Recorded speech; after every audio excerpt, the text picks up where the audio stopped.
नमस्कार साथियों, आप सभी लोगों का हार्दिक अभिनंदन आपके अपने YouTube चैनल स्टडी गुरु मंत्र में। आज की वीडियो में हम यूपी पुलिस एसआई गोपनीय, एएसआई क्लर्क और एएसआई लेखा के लिए जो आपका कल से डीबीपीएसटी स्टार्ट हुआ है, उसके रिगार्डिंग आपके कई सारे डाउट्स आ रहे थे। उन्हीं डाउट्स को क्लियर करने के लिए इस वीडियो को बनाया जा रहा है। इस वीडियो में आपको बताया जाएगा कि डीबीपीएसटी में क्या प्रोसेस फॉलो किया जा रहा है, किस तरीके से आपका डीबीपीएसटी कराया जा रहा है। साथ ही साथ आपके सर्टिफिकेट्स के रिगार्डिंग काफ़ी ज़्यादा डाउट्स आ रहे थे, कॉमनली डाउट्स थे, तो इस वजह से आपका यहाँ पर पॉइंट इंक्लूड कर दिया गया है। अगर आपने एडीसीए कर रखा है या फिर आपने पीजीडीसीए कर रखा है, क्या आपका ये सर्टिफिकेट वैलिड रहेगा या फिर नहीं रहेगा। कुछ अभ्यर्थियों ने एडीसीए कर रखा है और उनका आईएसओ सर्टिफाइड है, तो क्या उनका आईएसओ सर्टिफाइड सर्टिफिकेट चलेगा या फिर नहीं चलेगा, इसके रिगार्डिंग भी कंप्लीट डिटेल प्रोवाइड कराई जाएगी। एग्जाम डेट में क्या चेंजमेंट हो सकता है या नहीं हो सकता है, जिन अभ्यर्थियों का उसी डेट पर दूसरा एग्जाम लग रहा है, तो उन अभ्यर्थियों को भी बताएंगे आपको क्या करना होगा, जिसके थ्रू आपका एग्जाम डेट चेंज हो सकता है। ऐसे अभ्यर्थी जिनके पास डिग्री और प्रोविजनल डिग्री अवेलेबल नहीं है, उनको क्या प्रोसेस फॉलो करना पड़ेगा। साथ ही साथ बीटेक ऑल ब्रांचेस एलिजिबल है या फिर नहीं है, इसकी डिटेल दिया जाएगा।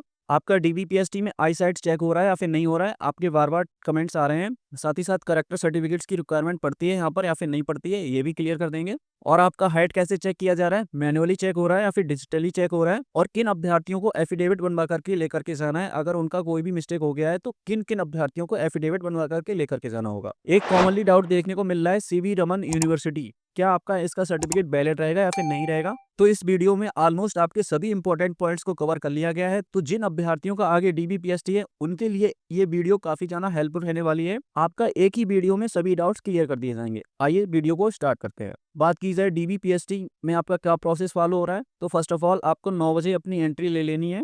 9:30 से डिले आप बिल्कुल भी ना कीजिएगा, 9:30 तक आप हर हाल में एंट्री ले लीजिएगा, क्योंकि आपका जो डीबी का प्रोसेस है, डीबीपीएसटी में काफी ज्यादा टाइम लग रहा है और ये काफी ज्यादा टाइम कंज्यूमिंग आपकी प्रोसेस रहने वाली है। अभ्यर्थियों से निवेदन है कि आप खाने पीने के लिए आइटम्स लेकर के जाइए, केले वगैरह, फ्रूट्स वगैरह अपने बैग में रख करके लेकर के जाइए, क्योंकि आपको बाहर नहीं छोड़ा जाएगा और आपको शाम तक का समय लग रहा है। ठीक है, तो आप प्रिपेयर्ड होकर के जाइए। आपको बाहर जाने के लिए अलाउ नहीं किया जाएगा, तो आप पहले से ही खाना पीना अपना लेकर के जाइएगा। आपको खाने पीने के लिए बाहर अलाउ नहीं किया जाएगा। ठीक है, जैसे ही आप जहाँ पर आपका सेंटर पड़ा है, वहाँ की पुलिस लाइन में आप जैसे ही एंट्री ले लोगे, तो कुछ पुलिस लाइन्स ऐसी हैं जहाँ पर ग्राउंड्स अवेलेबल हैं, तो वहाँ पर स्टेयर्स बने हुए हैं, तो वहाँ पर अभ्यर्थियों को बैठाया जाएगा। और ऐसी पुलिस लाइन जहाँ पर ग्राउंड अवेलेबल नहीं है, तो वहाँ पर आपको बैरेक्स बने होंगे, वहाँ पर आपके चेयर्स पड़े होंगे, तो इन चेयर्स पर आपको बैठाया जाता है। ठीक है, आपको एक अधिकारी आएगा, वो आपको इन्फॉर्मेशन प्रोवाइड करेगा कि किस तरीके से आपको किस सीक्वेंस में डॉक्यूमेंट्स को अरेंज करना है, किस तरीके से आपको सेल्फ अटेस्टेड करके सारी चीजें किस तरीके से आपको व्यवस्थित करनी है, ओरिजिनल डॉक्यूमेंट्स किस सीक्वेंस में सेटअप करने हैं, आपको ये कंप्लीट इन्फॉर्मेशन प्रोवाइड करा दी जाएगी। साथ ही साथ आपका देख लिया जाएगा सारे डॉक्यूमेंट्स वगैरह आपने सही से अरेंज कर लिए,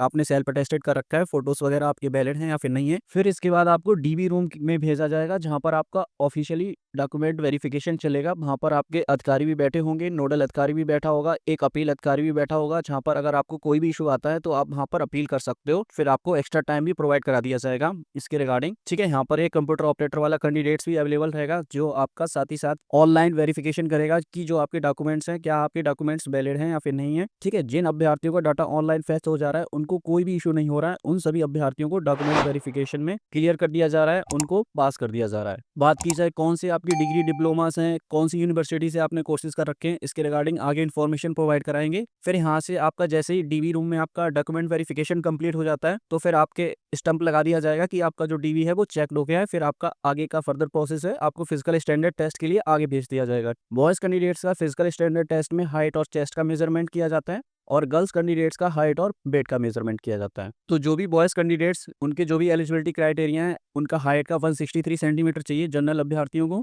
और चेस्ट का 77 सेंटीमीटर बिना फुलाने पर और 82 सेंटीमीटर फुलाने पर। गर्ल्स की बात की जाए तो इनकी हाइट चाहिए जनरल कैंडिडेट्स की 150 सेंटीमीटर। अगर वेट की बात की जाए तो यहाँ पर मिनिमम वेट चाहिए गर्ल्स को 40 केजी। तो बॉयज अपनी कैटेगरी की जो भी कंडीशंस हैं उनको फुलफिल करेंगे, गर्ल्स अपनी कैटेगरी की जो भी कंडीशंस हैं उनको फुलफिल करेंगे, तो आपका फिजिकल स्टैंडर्ड टेस्ट कंप्लीट हो जाएगा। इस तरीके से आपका पूरा डीवीपीएसटी का प्रोसेस चलेगा। बात की जाए कितना समय लग रहा है, तो सेंटर्स पर अभी 100 अभ्यर्थियों के आसपास कैंडिडेट्स को बुलाया जा रहा है। अगर मान लीजिए देखिए, अगर आपके पूरे 100 कैंडिडेट्स आ जाते हैं, आपकी 100% अटेंडेंस रहती है, तो फिर आपका पूरा शाम तक का समय लग जाएगा, आपको 6 बजे के आसपास आउट किया जाएगा। ठीक है, तो आपको इतना समय लगेगा, इसी के अकॉर्डिंग आप प्रिपेयर होकर के जाइएगा। अपने खाने पीने के जो भी आइटम्स हैं उनको साथ लेकर के जाइएगा। अगर आपकी अटेंडेंस कम रहती है तो फिर आपको पहले आउट कर दिया जा सकता है, 4 बजे 5 बजे तक आउट किया जाएगा, बट मैक्सिमम अगर आपकी 100% अटेंडेंस रहती है तो फिर आपको 6 बजे के बाद ही आउट किया जाएगा। पूरा दिन आपका डीबीपीएसटी में लगने वाला है। आई थिंक डीबीपीएसटी की प्रोसेस आपको अच्छे से क्लियर हो गई होगी। आइए अब जो आपके डाउट्स थे उन डाउट्स को ले लेते हैं। आपके जो सर्टिफिकेट्स हैं एडीसीए,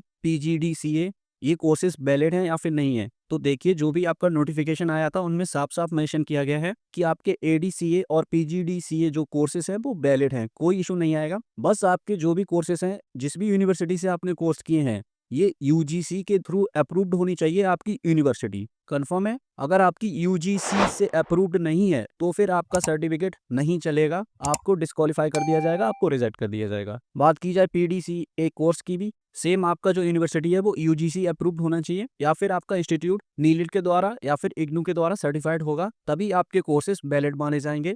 बाकी आपका कोई भी प्राइवेट इंस्टीट्यूट है, अगर आपका ऑनलाइन डाटा फैच हो जा रहा है, आपका ऑनलाइन डाटा अवेलेबल है, तो ऐसे सभी अभ्यर्थियों को भी कोई डिफिकल्टी नहीं आ रही है, आपका सर्टिफिकेट वैलिड माना जाएगा। आईएसओ सर्टिफाइड चलेगा या नहीं चलेगा, काफी ज्यादा अभ्यर्थियों के डाउट आए थे। तो आईएसओ सर्टिफाइड सर्टिफिकेट के केस में भी सेम आपकी एलिजिबिलिटी फॉलो होती है, यूजीसी, इग्नू और नीलिट के द्वारा अप्रूव्ड होने पर ही आपके सर्टिफिकेट वैलिड माने जाएंगे, अदरवाइज आप सभी के जो सर्टिफिकेट्स हैं वो वैलिड नहीं माने जाएंगे। कंफर्म हो गया है पॉइंट? देखिए जिन भी अभ्यर्थियों का उन्होंने जिस यूनिवर्सिटी से कोर्स कर रखा है वहां पर ऑनलाइन डाटा अवेलेबल है, तो वहां पर कोई भी इशू नहीं आ रहा है। बाकी देखिए अगर आपने फर्जी डॉक्यूमेंट कोई भी नहीं बनवाए हैं तो फिर आपको कोई इशू नहीं है, कोई भी अभ्यर्थी परेशान ना होइएगा। अगर आपका कोई भी फर्जी डॉक्यूमेंट नहीं बना है तो आप बेधड़क होकर के डीबी में जाइए, विदाउट टेंशन जाइए, आपको कोई भी इशू फेस नहीं होगा। बाकी बात की जाए कौन से सर्टिफिकेट्स आपके वैलिड रहेंगे, देखिए आपके सभी सर्टिफिकेट्स वैलिड माने जा रहे हैं, यूजीसी, इग्नू, नीलिट के द्वारा अप्रूव्ड हैं। बाकी जो अदर कैंडिडेट्स हैं आप सब डीबी में जाइए, वहीं पर आपका सर्टिफिकेट कंफर्म हो पाएगा। आपको कोई भी नहीं बता सकता है कि आपका सर्टिफिकेट वैलिड माना जाएगा या फिर नहीं माना जाएगा। आपका वहीं पर ऑनलाइन पहले वेरीफाई करते हैं, अगर ऑनलाइन वेरीफाई हो जाता है तो अच्छा है, आपको तुरंत डीबी में पास आउट कर दिया जाएगा। बाकी अगर आपका ऑनलाइन वेरीफाई नहीं हो पा रहा है तो फिर आपको होल्ड पे रखा जाता है, आपकी यूनिवर्सिटी से आपका डाटा मंगाया जाता है। अगर आपकी यूनिवर्सिटी से आपका डाटा मिल जाता है तो फिर आपको वैलिड माना जाता है, अदरवाइज आपको फिर रिजेक्ट कर दिया जाएगा। आई थिंक आपका कोर्सेज के रिगार्डिंग, सर्टिफिकेट के रिगार्डिंग डाउट क्लियर हो गया होगा। एक सीवी रमन यूनिवर्सिटी का डाउट कॉमन आ रहा था, उसके रिगार्डिंग भी अभी कंफर्म करेंगे। आगे चलते हैं, नेक्स्ट डाउट लेते हैं आपका, क्या एग्जाम डेट में बदलाव हो सकता है या फिर नहीं हो सकता है? ऐसे कई सारे अभ्यर्थी हैं जिनका यूपी ट्रिपल एससी स्टेनो का एग्जाम लगा हुआ है, किसी का केवीएस का एग्जाम लगा हुआ है, जिस दिन उनकी डीबीपीएसटी है उस दिन उनका अदर एग्जाम भी लगा हुआ है। तो ऐसे सभी अभ्यर्थियों को भर्ती बोर्ड में जाकर के पर्सनली एप्लीकेशन सबमिट करनी पड़ेगी, तभी आपकी डेट चेंज हो सकती है, अदरवाइज आपकी डेट चेंज नहीं होगी। अगर आप ईमेल के थ्रू, हेल्पलाइन के थ्रू उनको इन्फॉर्मेशन दे रहे हो तो चांसेस कम है आपकी एग्जाम डेट चेंज होने के। अगर आप पर्सनली एप्लीकेशन सबमिट करोगे तो आपका एग्जाम डेट चेंज हो जाएगा, कोई इशू नहीं आएगा। भर्ती बोर्ड आपकी सभी बातें इस बार मान रहा है। आपका यूपी पुलिस कांस्टेबल में आपको एज रिलैक्सेशन भी मिल गया है, तो आप आवाज उठाएंगे तभी आपकी डेट चेंज होगी, अदरवाइज आपकी डेट जो है वो चेंज नहीं होगी। कंफर्म हो गया है? अब नेक्स्ट आपका डाउट था डिग्री, प्रोविजनल डिग्री नहीं है तो क्या करें? ऐसे सभी अभ्यर्थी जिनके पास डिग्री अवेलेबल नहीं है वो अपनी प्रोविजनल डिग्री लेकर के जाएंगे, आपकी प्रोविजनल डिग्री वैलिड रहेगी, आपको कोई भी इशू नहीं आएगा, डीबी में आपका डीबी क्लियर हो जाएगा, आपको पास कर दिया जाएगा। अब बात की जाए ऐसे अभ्यर्थियों की जिनके पास ना ही डिग्री अवेलेबल है ना ही प्रोविजनल डिग्री अवेलेबल है, तो इस बार भर्ती बोर्ड के द्वारा ऐसे सभी अभ्यर्थियों को भी डीबी से आउट नहीं किया जा रहा है, आपको पर्याप्त समय दिया जा रहा है अपनी डिग्री शो करने के लिए। ठीक है, आपसे एक अंडरटेकिंग फॉर्म फिल करा लिया जा रहा है जिसमें मेंशन किया जा रहा है अगर आपका फाइनल सिलेक्शन होता है तब तक आपको डिग्री शो करनी होगी, आपको कोई भी इशू नहीं आएगा। अगर आपके पास डिग्री और प्रोविजनल डिग्री अवेलेबल नहीं है तो फिर आपको कोई भी इशू नहीं आएगा, आपको डीबी में पास कर दिया जाएगा। नेक्स्ट डाउट आ रहा था कि बीटेक ऑल ब्रांचेस एलिजिबल हैं या फिर नहीं है।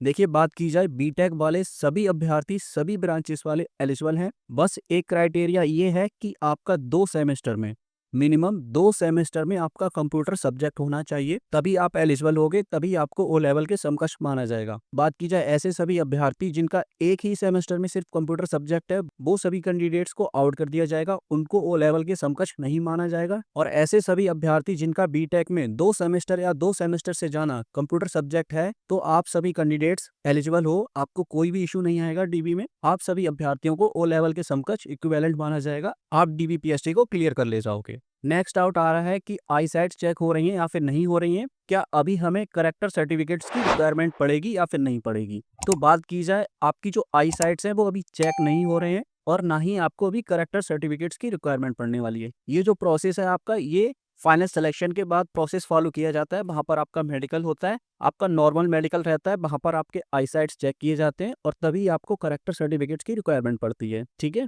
अभी आपका डॉक्यूमेंट वेरिफिकेशन किया जा रहा है और फिजिकल स्टैंडर्ड टेस्ट में बॉयज कैंडिडेट्स का हाइट और चेस्ट का मेजरमेंट किया जा रहा है और गर्ल्स कैंडिडेट्स का हाइट और वेट मेजर किया जा रहा है। ना ही आपको करेक्टर सर्टिफिकेट्स की रिक्वायरमेंट है और ना ही अभी आपके आईसाइट्स को चेक किया जा रहा है। कुछ अभ्यर्थियों का डाउट आ रहा है कि हाइट आपकी जो है वो किस तरीके से चेक की जा रही है, मैनुअली चेक की जा रही है या फिर आपका डिजिटली मशीन से आपका हाइट चेक किया जा रहा है। देखिए, मोस्टली जो आपकी रिजर्व लाइन है वहां पर आपकी जो हाइट है वो डिजिटली मेजर की जा रही है, क्योंकि कैंडिडेट्स जाना होते हैं यूपीएसआई और यूपी पुलिस कांस्टेबल में भी आपकी हाइट मेजर की जाती है। तो इसलिए अब मोस्टली रिजर्व लाइंस जो भी है वहां पर आपकी डिजिटल मशीन अवेलेबल है, तो आपकी डिजिटली हाइट चेक की जा रही है। एक दो सेंटर ऐसे अवेलेबल है जहां पर सिर्फ मैनुअली आपकी हाइट मेजर की गई है। बात की जाए ऐसे अभ्यर्थी जिनकी पॉइंटों में कुछ हाइट कम है, देखिए अगर आपका डिजिटली मेजर किया जाएगा तो फिर काफी ज्यादा चांसेस कम रहेंगे आपके कि आपको पास आउट कर दिया जाए। बट अगर आपका मैनुअली मेजर किया जाता है तो फिर आप अगर रिक्वेस्ट करोगे तो आपका कंफर्म हो जाएगा, कोई इशू नहीं आएगा। ऐसे सभी अभ्यर्थी जिनका पॉइंटों से जाना लगभग 1 सेंटीमीटर से हाइट कम बैठ रही है,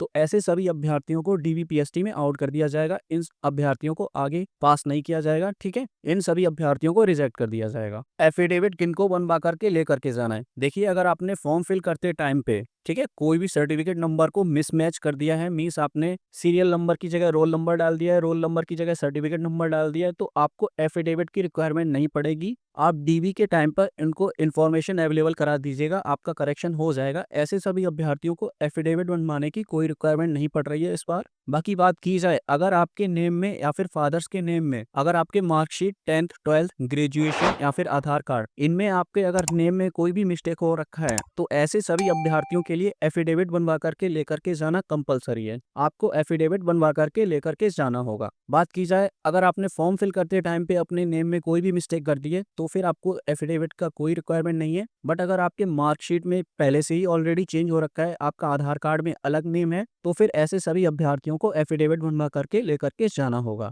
एक कॉमन डाउट आ रहा था, सीवी रमन यूनिवर्सिटी, क्या इसके द्वारा पीजीडीसीए कोर्स किया हुआ वैलिड माना जाएगा या फिर नहीं माना जाएगा? तो देखिए, अभी एक इन्फॉर्मेशन निकल के आ रही है मुरादाबाद सेंटर से, जहां पर एक कैंडिडेट्स को सीवी रमन यूनिवर्सिटी से उन्होंने पीजीडीसीए कोर्स किया था, उनको वैलिड नहीं माना गया है, उनका जो सर्टिफिकेट है उसको रिजेक्ट कर दिया गया है और उनको आगे पास आउट नहीं किया गया है और उनको इस भर्ती से रिजेक्ट कर दिया गया है। अब वो आगे इस भर्ती में कंटिन्यू नहीं कर पाएंगे। बाकी ऐसे सभी अभ्यर्थी जिनका ऑनलाइन डाटा फैस हो जा रहा है, उनको कोई भी इशू नहीं आ रहा है। आप सर्टिफिकेट के रिगार्डिंग ज्यादा चिंता ना करिए, आप सभी अभ्यर्थी डीबी में जाइए, आपको कोई भी इशू नहीं आएगा। जिन अभ्यर्थियों का डाटा ऑनलाइन फैस हो जा रहा है उनको कोई भी इशू नहीं आ रहा है। बाकी अगर आपने यूजीसी, इग्नू या फिर नीलीड अप्रूव्ड यूनिवर्सिटी से कोई भी कोर्स कर रखा है, कोई भी डिप्लोमा कर रखा है, कोई भी रेगुलर कोर्स करा है, तो आपके वो सभी कोर्सेज वैलिड हैं। अगर आपने किसी भी गवर्नमेंट यूनिवर्सिटी से कोई भी कोर्स कर रखा है तो वो सभी भी वैलिड हैं, आपको कोई इशू नहीं आएगा। ठीक है, बाकी कुछ ऐसे प्राइवेट इंस्टीट्यूट हैं जहां पर ऑनलाइन डाटा भी अवेलेबल नहीं है, तो ऐसे सभी अभ्यर्थियों का जो डाउट है, ये आपका डाउट वहां पर ही जाकर के क्लियर होगा। ठीक है, अगर आपका ऑनलाइन नहीं मिल पा रहा है तो वो आपके इंस्टीट्यूट से कांटेक्ट करेंगे कि आपका इंस्टीट्यूट कहाँ से रजिस्टर्ड है और फिर वहां से वो आपका इन्फॉर्मेशन फैच करेंगे और वहां से अगर आपका डाटा अवेलेबल हो जाता है तो फिर आप वैलिड माने जाओगे, अदरवाइज आप सभी कैंडिडेट्स को रिजेक्ट कर दिया जाएगा बाद में। तो आप सभी अभ्यर्थी निश्चित होकर के डीवी में जाओ। बाकी इस वीडियो में आपके जो भी डाउट्स आ रहे थे उन सभी डाउट्स को ले लिया है।